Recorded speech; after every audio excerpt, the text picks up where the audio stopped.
So the next concept in fifth module is regarding protection and security. Okay, so there is quite a few difference between protection and security.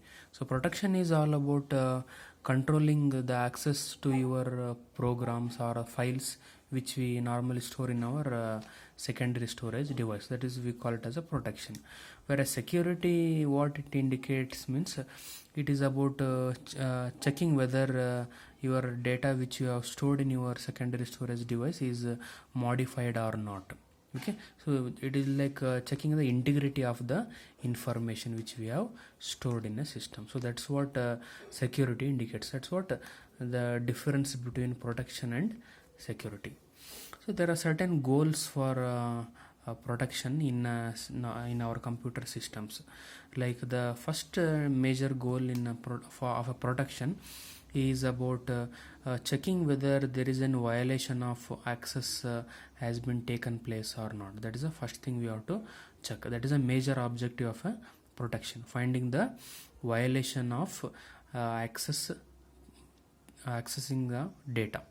So next thing is your another goal of protection is to improve the reliability of your system. How we improve the reliability of your system is try to detect the errors as much as quickly, so that it should not affect the entire operating system. So that is what detecting the errors.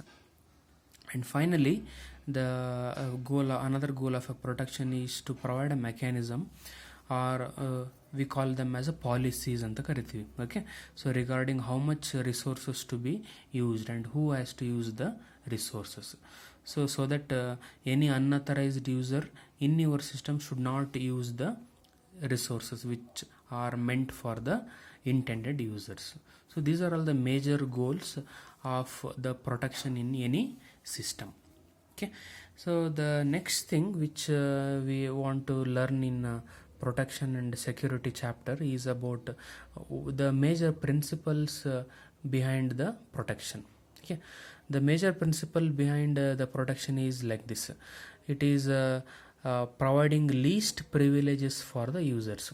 Okay, that is the first thing we have to go through when we adopt any system to our lifestyle. Okay, instead of giving every privileges for the user who are using your system, what happens sometimes the user, if he has a lot of privileges, then there are chances that he might corrupt the system, so that certain programs should not be accessed even though by the owner itself. So that's what we call it as the key principle of a protection, that is providing least privileges for the users anta artha.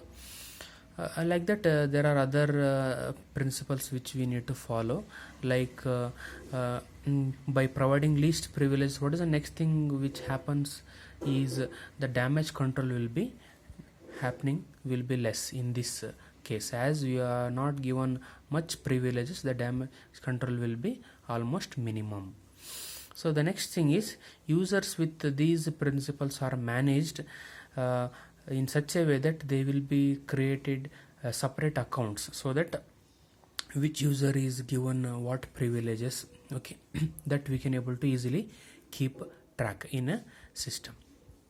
So these are all the general principles which we normally follow while providing protection to our system in an operating system.